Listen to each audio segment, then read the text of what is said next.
사악한 사람들은 이런 행동을 보입니다. 경고 신호입니다. 악은 항상 분명하게 드러나지 않습니다. 친절하고 예의 바르며 매력적으로 보이는 많은 사람들이 부드러운 말과 호감 가는 행동 뒤에 어두운 의도를 숨기고 있을 수 있습니다.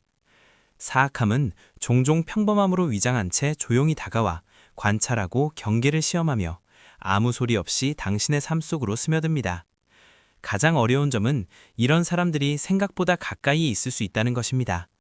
직장이나 가족 혹은 친구들 사이에 있을 수도 있습니다.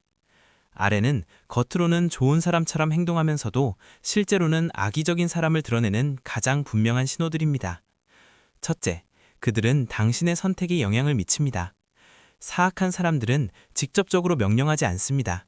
대신 당신이 스스로 선택하고 있다고 믿게 만듭니다. 죄책감을 이용하고 사실을 왜곡하며 감정적인 압박을 만들어 당신이 원하는 방향으로 행동하게 합니다. 결국 당신은 자신을 지키는 것조차 잘못된 것처럼 느끼고 자신의 판단을 의심하게 됩니다. 둘째, 그들은 타인의 고통에서 만족을 느낍니다. 단순히 고통을 무시하는 것이 아니라 그것을 즐깁니다. 겉으로는 안타깝다라고 말할 수 있지만 속으로는 누군가의 실패를 기뻐합니다. 심지어 고통받는 사람 곁에 더 가까이 다가가 그 상황을 지켜보며 자신의 자존심을 채우기도 합니다. 셋째, 그들은 당신의 삶을 지배하려 합니다. 당신의 선택, 인간관계, 감정, 심지어 온라인에서의 행동까지 통제하려 합니다. 이런 통제는 관심인 것처럼 보이지만 실제로는 지배와 소유욕입니다. 당신이 독립적으로 행동하려 하면 그들은 짜증을 내거나 과장된 반응을 보입니다. 넷째, 그들은 쉽게 거짓말을 합니다. 그들에게 거짓말은 자연스러운 일입니다. 현실을 왜곡하고 정보를 숨기며 너무도 확신에 찬 태도로 말하기 때문에 당신은 자신의 기억조차 의심하게 됩니다.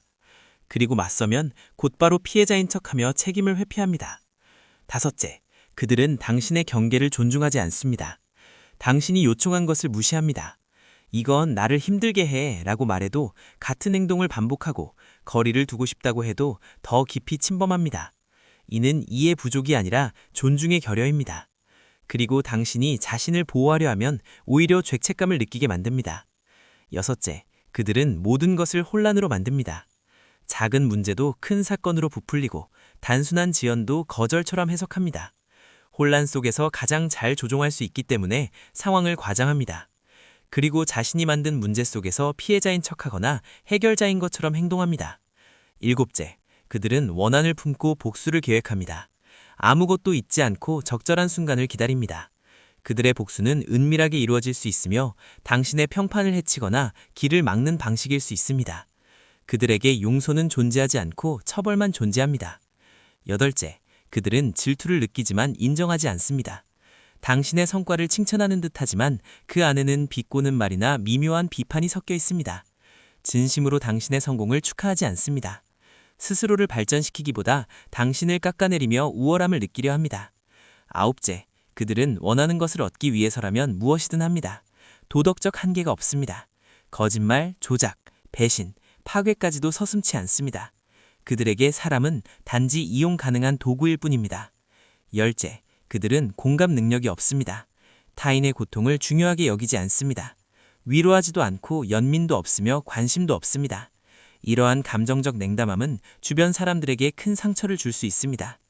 더 현명한 선택을 하고 의식을 높이고 싶다면 솔로몬의 침묵의 힘이라는 책을 통해 자신의 에너지를 보호하고 정신을 강화하며 자기 발견의 여정을 시작해보세요.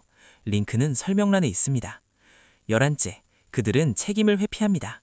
항상 다른 사람을 탓합니다. 실수를 해도 사실을 왜곡하고 피해자인 척하며 변명을 만들어냅니다.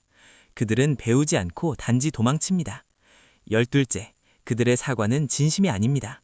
사과를 하더라도 그것은 연기에 불과합니다. 변화도 후회도 깨달음도 없습니다. 그저 자신의 이미지를 지키거나 이익을 얻기 위한 행동일 뿐입니다. 13째, 그들은 따뜻함이 필요한 순간에 차갑게 변합니다. 위로나 존재가 필요한 순간에도 감정적으로 거리를 둡니다. 겉으로는 사교적으로 보일 수 있지만 내면에는 진정한 관계를 막는 공허함이 존재합니다. 14째, 그들은 이중적인 삶을 살아갑니다. 사람들 앞에서는 매력적으로 행동하지만 뒤에서는 험담과 비판을 퍼뜨립니다. 그들의 연기는 매우 능숙해서 가까운 사람들도 속아 넘어갑니다.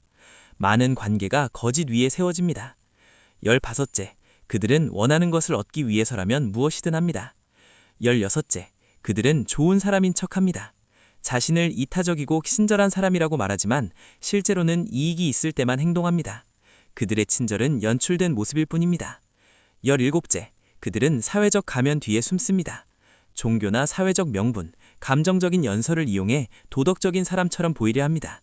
그러나 행동에서는 판단과 배타성, 냉정함이 드러납니다. 그들은 겉모습을 전략적으로 이용합니다.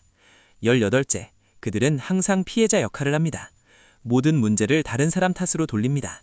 일이 잘못되면 자신이 피해를 입었다고 주장합니다. 이 역할을 통해 타인의 공감을 이용하고 자신의 행동을 정당화합니다. 19째, 그들은 쉽게 신뢰를 배신합니다. 비밀을 지키는 것도 자신의 이익이 있을 때뿐입니다.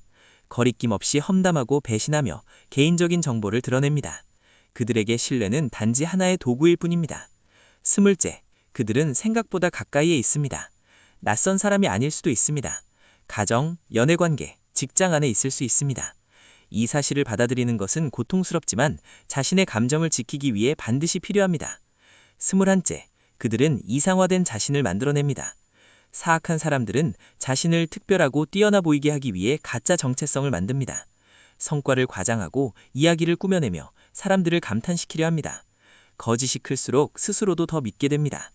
이러한 환상은 존경을 얻고 불안을 숨기며 주변 사람들을 속이기 위한 도구입니다.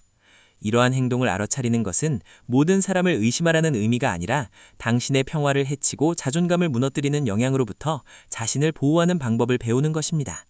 사악한 사람을 인식하는 것은 사랑이나 연민이 부족해서가 아니라 용기와 자기 존중의 표현입니다. 이러한 신호를 더 잘 이해할수록 당신은 거리를 두고 경계를 세우며 더 건강하고 진정성 있는 관계를 만들어갈 준비가 될 것입니다.